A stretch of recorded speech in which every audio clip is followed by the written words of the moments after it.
अगर मैं आपको आज ये कहूँ कि बीमारी जो है वो प्रॉब्लम नहीं है, बीमारी सॉल्यूशन है, सिग्नल है, वो आपको बचाने आई है, आपके बॉडी का एडेप्टेशन है, तो कैसा लगेगा?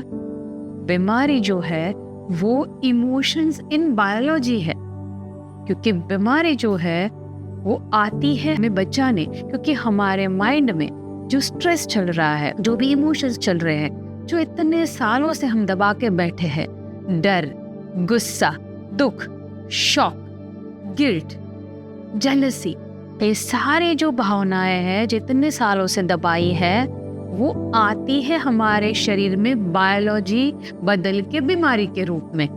किसी को सर दर्द, किसी को पेट दर्द, किसी को सूजन, किसी को लिवर में प्रॉब्लम, किसी को लंग्स में प्रॉब्लम, किसी को हार्ट में प्रॉब्लम, यानी जुकाम से लेके कैंसर तक जो भी आता है दोस्तों, वो सब इमोशन से बायोलॉजी यानी कि हमारे मन से शरीर पर ही आता है। जब हम इन सारे इमोशंस को नहीं देख पाते, इतने सालों से दबाते जाते हैं, तो ये हमारी बायोलॉजी को डिस्टर्ब करके कुछ ना कुछ बीमारियां पैदा कर देंगे। जैसे कि हमें कोई डर लगा, स्ट्रेस आया, जहाँ पे हमारे स्ट्रेस हार्मोन बढ़े यानी कि कॉर्टिसोल बढ़ा, वो क्या करेगा? कॉर्टिसोल बढ़ा हुआ हमारे सारे सिस्टम को, सारे हार्मोन्स को एक्टिवेट कर देगा। बहुत ज़्यादा फायर हमारे सिंपैथेटिक नर्वस सिस्टम ऑन हो जाएंगे। तो हम बचाव में क्या करेंगे? भागेंगे।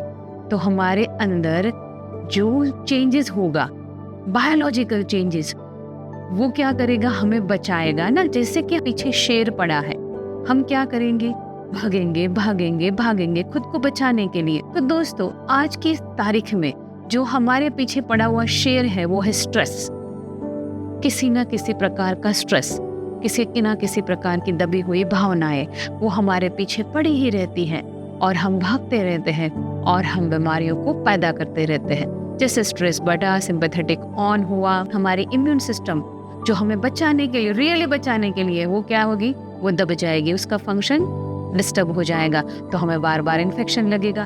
और अगर इसको और जोर से दबा दिया गया तो वो ऑटो इम्यून डिजीज बन जाएंगे, क्योंकि इम्यूनिटी अपना गियर ही शिफ्ट कर लेगी, दबेगी भी नहीं, बढ़ेगी भी नहीं, पूरे गियर शिफ्ट कर लेगी, जिसको हम बोलते हैं ऑटो मोड पर चले जाना, ऑटो इम्यून डिसऑर्डर। तो दोस्तों, ऐसे ही सारी बीमारियां हमेशा बनती रहती है। सोल्यूशन क्या है?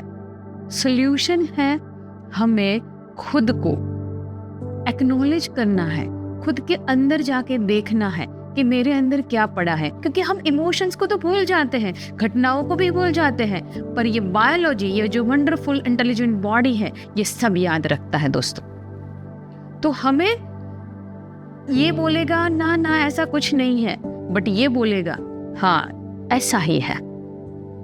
तो अगर माइंड में बहुत ज्यादा स्ट्रेस है तो बॉडी में इलनेस आनी ही आनी है। तो अब हम आगे बात करेंगे हर वीडियो में हर एक अलग अलग बीमारी के, ईच एंड एवरी इलनेस, उसके पीछे के ईच एंड एवरी इमोशंस और उसके सॉल्यूशंस, और सारी जो हमारी बिलीफ सिस्टम चल रही है कि इसके कारण हुआ, ये सब को हम भ्रम को तोड़ेंगे, ट्रुथ को जानेंगे और कंप्लीट हेल्थ को पाएंगे दोस्तों। तो आगे के वीडियो को आप देखते रहिए और अपने आप में ट्रांसफॉर्मेशन लाइए और कंप्लीट हेल्थ जीने के लिए तैयार हो जाइए।